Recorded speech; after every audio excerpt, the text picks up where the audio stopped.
नमस्कार, जे न्यूज के इस बुलेटिन में आपका स्वागत है। मैं हूं जेपी सोनी और खबरों में आगे बढ़ने से पहले चैनल को सब्सक्राइब करें, लाइक करें, शेयर करें और खबरों का नोटिफिकेशन प्राप्त करने के लिए बेल आइकन का बटन जरूर दबाएं।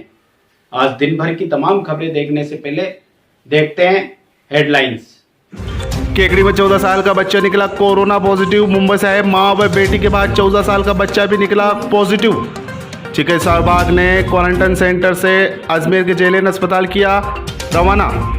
पूर्व संसदीय सचिव सहित 12 जनों के खिलाफ मुकदमा दर्ज करने के आदेश। एडवोकेट मनोज आहूजा ने केकड़ी अदालत में किया था इस्तगासा दायर। एनएमएस के लिए केकड़ी ब्लॉक से 1/3 से अधिक छात्रों का चयन। केकड़ी ब्लॉक से 1 छात्रों का हुआ चयन। सराना थाने के नवनियुक्त थाना प्रभारी लक्ष्मण सिंह ने संभाला पदभार। इलाके में शांति व्यवस्था कायम रखना पहली प्राथमिकता।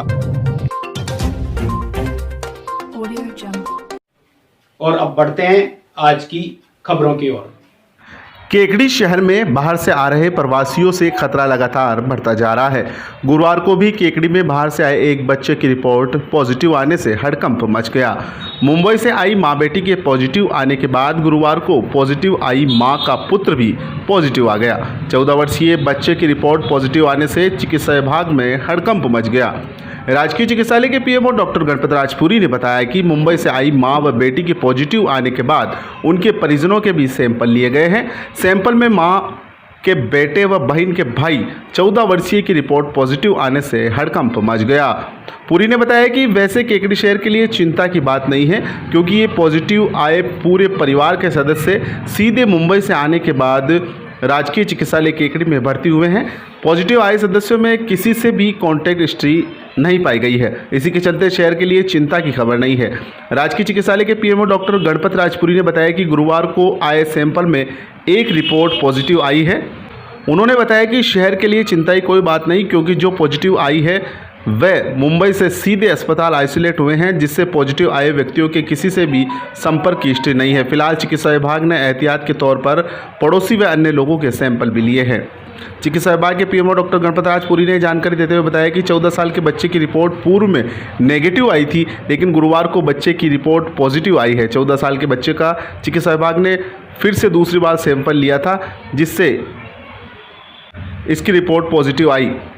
पॉजिटिव मरीज को एम्बुलेंस की सहायता से केकड़ी से अजमेर के जेएलएन अस्पताल रेफर कर दिया है।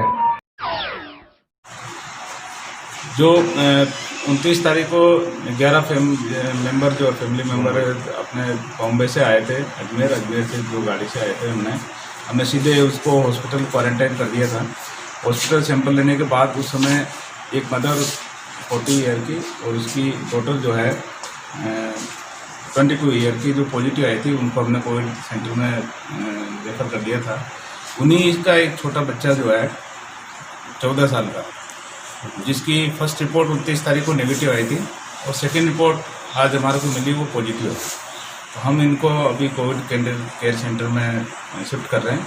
शिफ्ट करने के बाद यहाँ जो ये वाटिका है, इसको हम सैनिटाइज करेंगे और 5 दिन बाद में 14 दिन बाद में इनके फैमिली मेंबर जो हैं उनको वापस से फिर से सैंपल भेजेंगे। क्या स्टेटस रहता है, फिर आगे कार्रवाई की जाएगी।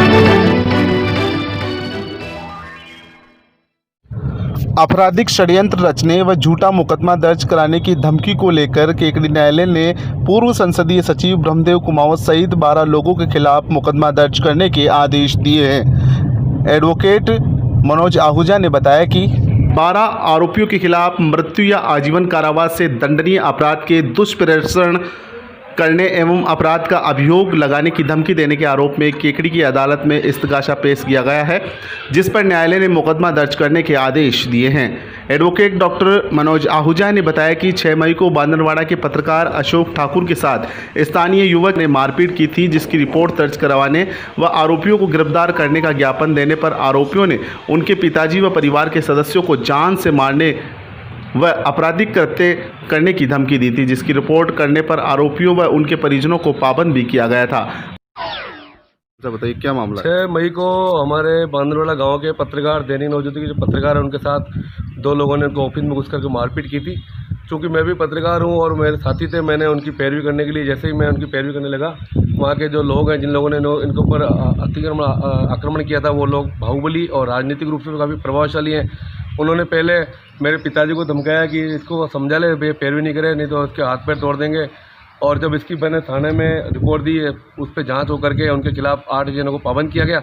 उसके बाद जो आरोपी हैं उसने मुख्य चौराहे पर खड़े होकर के ऐलानी हकीक है, मैं, मेरी बेटी 20 साल की और मेरी पुत्रवधू 20 साल की, उनको फंसा करके मनोज आहूजा के खिलाफ बलात्कार का मुकदमा करा दूंगा। मेरे साथ राजनीतिक कई लोग हैं, उसमें उसने ब्रह्मदेव कुमार जो हमारे यहाँ का संसदीय सचिव, उसका नाम भी लिया और कई कांग्रेसी नेताओं और ब्यूरोक्रेट्स के नाम लिए चौराहे पर ऐलान करते हुए। एक व्यक्ति ने उसकी रिकॉर्डिंग कर ली, वो रिकॉर्डिंग मैंने कोर्ट में पेश की। मैंने इन सभी लोगों के खिलाफ 12 लोग हैं जिन्होंने षड्यंत्र मेरे खिलाफ साजिश कर रखी, मेरे खिलाफ मर्डर का और बलात्कार का मुकदमा झूठा लगाने की इन्होंने साजिश रची। मैंने कोर्ट में इसका एक इस्तीकाता पेश किया। भारतीय दंड संहिता की धारा 115, 117, 389, 500, 504 और 506 में। इसमें मैंने ऑनरेबल कोर्ट को ये बताया कि चूँकि ये जो लोग हैं वाइट कॉलर क्रिमिनल हैं, जो पर्दे के पीछे रह के अपराध करते हैं, तो इनकी कॉल डिटेल भी निकलाई जानी चाहिए। ऑनरेबल कोर्ट ने मेरे आर्गूमेंट को माना। मैंने हाई कोर्ट और सुप्रीम कोर्ट के जजमेंट भी दिए थे जो ये वाइट कॉलर क्रिमिनल्स के लिए होती है। ऑनरेबल कोर्ट ने मेरे आधार को मानते हुए धारा 91 का प्रार्थना पत्र स्वीकार करते हुए इन सभी की कॉल डिटेल निकालने के भी आदेश दिए हैं। साथ ही SHO विनायक को ये मुकदमा दर्ज करने के आदेश दिए। मैंने चूँकि न्यायालय से निवेदन किया था कि ये मुकदमा यहीं दर्ज किया जाना चाहिए क्योंकि पुलिस भी उनके दबाव में है, लेकिन ऑनरेबल कोर्ट ने माना कि चूँकि मामला काफ़ी गंभीर है, इसलिए इस पर विस्तृत अनुसंधान होना चाहिए। तो ऑनरेबल कोर्ट ने मेरे मामले को SHO विनायक को भेज करके मुकदमा दर्ज करने का आदेश दिए और साथ ही आरोपी की कॉल डिटेल निकालने के आदेश दिए।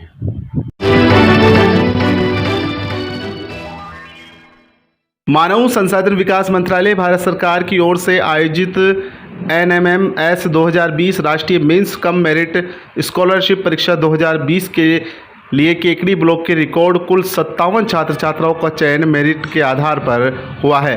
अजमेर जिले में चयनित हुए कुल 175 छात्र छात्राओं में से लगभग 1/3 से भी अधिक का चयन केकड़ी ब्लॉक से हुआ है। इस पर केकड़ी ब्लॉक के शिक्षकों ने खुशी जाहिर की है, जिसमें राजकीय उच्च माध्यमिक विद्यालय बोकला से अनिशा, सोयल, अर्पित, पांचाल, ज्योति भील, ममता, मीणा, मनीषा, कंवर, नीरज मीणा, नितिन चौधरी, प्रिया मीणा व शीला कुमारी माली व राजकीय बालिका उच्च माध्यमिक विद्यालय कादड़ा से भव्या शर्मा, हसीना कंजर व पूजा कुमारी का चयन हुआ है। इसी तरह राजकीय उच्च माध्यमिक विद्यालय देवगांव से मनोज धाकड़, राजकीय उच्च माध्यमिक विद्यालय आमलीखेड़ा से मोनिका कहार, मेना कहार व विष्णु कुमावत, राजकीय उच्च माध्यमिक विद्यालय बरहाई से अभिषेक गुजर व रसीला बेरवा का चयन हुआ है। ब्लॉक के शिक्षा विभाग के मुख्य ब्लॉक शिक्षा अधिकारी प्रेमचंद मोची ने सभी संस्था प्रधानों, शिक्षकों, चयनित छात्र छात्राओं व उनके अभिभावकों को इसका श्रेय देते हुए केकड़ी क्षेत्र की इस उपलब्धि पर बहुत बहुत बधाई दी है और उन्हें आगामी वर्ष में और भी अच्छे प्रयास हेतु प्रेरित किया है। जानकारी देते हुए ब्लॉक प्रारंभिक शिक्षा अधिकारी एवं अतिरिक्त मुख्य ब्लॉक शिक्षा अधिकारी प्रथम राधेश्याम कुमावत ने बताया कि यह परीक्षा मानव संसाधन विकास मंत्रालय भारत सरकार की ओर से कक्षा 8 में अध्ययनरत छात्र छात्राओं के लिए आयोजित की जाएगी। इस परीक्षा में उत्तीर्ण होने वाले छात्र छात्राओं को 6,000 रुपये प्रतिवर्ष, अगले 4 साल के लिए कुल 24,000 रुपये छात्रवृत्ति प्रोत्साहन हेतु दिए जाएंगे। अजमेर जिले के 10 ब्लॉक में से केकड़ी ब्लॉक में 1/3 से अधिक छात्र छात्राओं का चयनित होना निश्चित रूप से सत्र 2019-20 की एक उपलब्धि है। गौरतलब है कि गत सत्र में लैपटॉप वितरण व विभिन्न छात्रवृत्तियों में केकड़ी ब्लॉक अजमेर जिले में अग्रणी रहा। राजकीय उच्च माध्यमिक विद्यालय बोखला के प्रधानाचार्य गुलाब चंद पवार ने बताया कि जिले में एक विद्यालय से सर्वाधिक चयन बोखला विद्यालय से हुआ है, जहाँ 9 छात्रों का चयन हुआ है।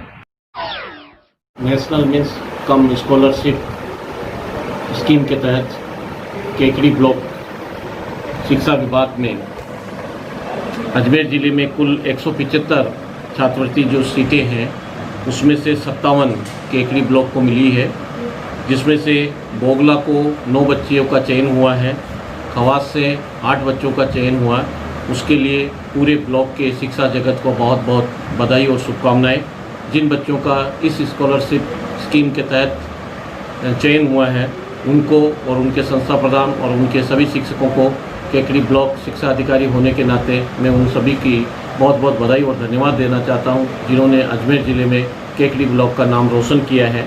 इस स्कीम के तहत जिन बच्चों का चयन हुआ है उनको प्रतिवर्ष 6,000 रुपये मिलते हैं और ये 9th, 10th, 11th, 12th 4 साल तक कुल मिला के 24,000 रुपये इस स्कीम के तहत मिलते हैं। इन बच्चों को एक सुझाव भी मैं देना चाहूँगा कि जो निर्धारित परसेंटेज है वो परसेंटेज बने रहे, क्योंकि अगर एक बार आपने परसेंटेज कवर नहीं किए हैं तो इस स्कीम के तहत आगामी वर्षों में आपको लाभ नहीं मिलेगा। इसलिए सभी संस्था प्रधानों और टीचर साहिबान को भी इस बात ध्यान आकर्षित करना चाहूँगा कि इन बच्चों का निरंतर जो निर्धारित परसेंटेज है वो आगामी वर्षों में इनके बने, ताकि इनको पूरे 24,000 का लाभ मिल सके। सभी को बहुत बहुत धन्यवाद और शुभकामनाएं। नेशनल मेंस कम स्कॉलरशिप परीक्षा 2020 में राजकीय उच्च माध्यमिक विद्यालय बोगला के 9 विद्यार्थियों का चयन हुआ है, जो कि अजमेर ज़िले में किसी भी एक विद्यालय से सर्वाधिक है।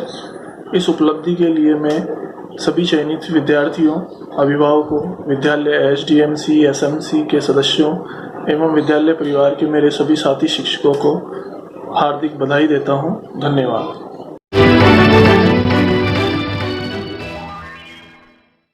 सराना थाने के नवनियुक्त थाना प्रभारी लक्ष्मण सिंह ने गुरुवार को सराना पहुंचकर अपना पदभार ग्रहण किया। पूर्व थानाधिकारी नियाज मोहम्मद ने कार्यभार भी सौंपा। इस मौके पर पत्रकारों से बातचीत के दौरान नए थाना प्रभारी लक्ष्मण सिंह ने कहा कि इलाके में शांति व कानून व्यवस्था, सौहार्द के साथ आमजन में पुलिस के प्रति विश्वास कायम रखना उनकी पहली प्राथमिकता होगी। उन्होंने कहा कि लोगों में निरंतर संवाद के साथ अपराध एवं अंकुश के सभी जरूरी कदम उठाए जाएंगे। इससे पूर्व नवनियुक्त थाना प्रभारी लक्ष्मण सिंह का माल्यार्पण व साफा बंधन से स्वागत भी किया गया। गौरतलब है कि सराना थाने में लक्ष्मण सिंह को लगाया गया है और सराना थाने से सावर थाने में नियाज मोहम्मद को लगाया गया है। मैंने आज थानाधिकारी सराना के पद पर पदभार संभाल लिया है। इस अवधि के दौरान क्षेत्र की जनता को पुलिस के प्रति विश्वास पैदा करने हेतु काम किया जाएगा। क्षेत्र में अपराधों पर अंकुश लगाया जाएगा।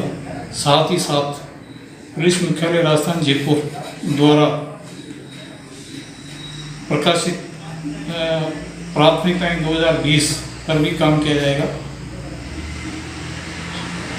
परिवादियों को, थाने पर आने वाले सभी परिवादियों को सुना जाकर उनकी समस्या का निराकरण किया जाएगा।